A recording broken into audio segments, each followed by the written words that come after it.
by Smoothie. Jensen still looking for a bit of Smoothie with an insane turn. There's the shutdown, double shot back for Mobilza. And Cody rips the rest of the team apart. Everyone knows that carries should be protected, but just standing in front of them doesn't always do the trick. Manipulating the space and forcing your opponents to make tough moment-to-moment decisions is one of the most advanced ways to approach a team fight. Welcome to The Breakdown.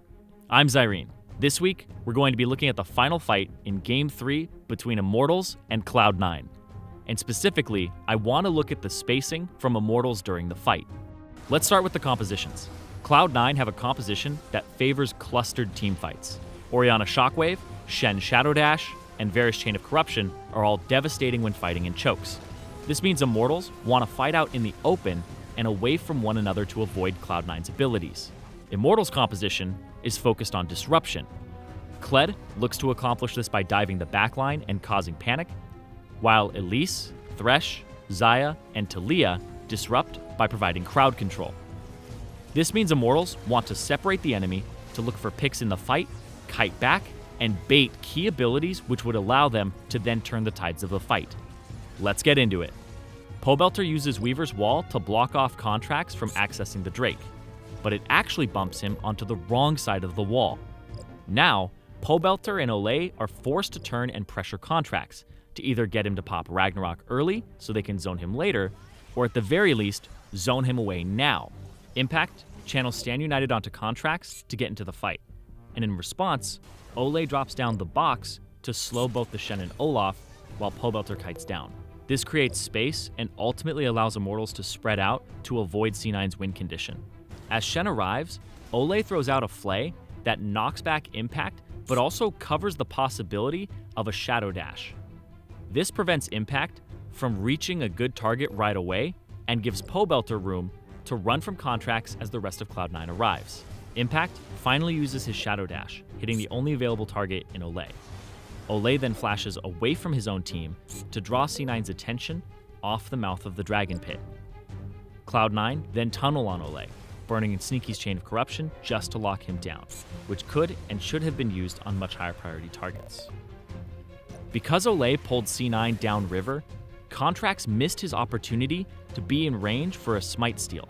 This positioning also opened up the space for Cody Sun and Xmithie to leave the pit without having to blow their flashes. Xmithie has the option to leave the pit entirely, but you notice that he doesn't. What Xmithie's doing is keeping himself separated from Cody Sun at all times so that Jensen can't land a shockwave on both of them. As they exit the pit, Xmithie nails Smoothie with a cocoon, just as Flame enters the fight. This allows Pobelter to separate Smoothie from his team with a well-timed seismic shove, removing the option of him devouring either Jensen or Sneaky to offer them safety from the incoming dive. Flame's Kled enters and turns on to C9's biggest threat, which is Jensen's 11-0 Orianna.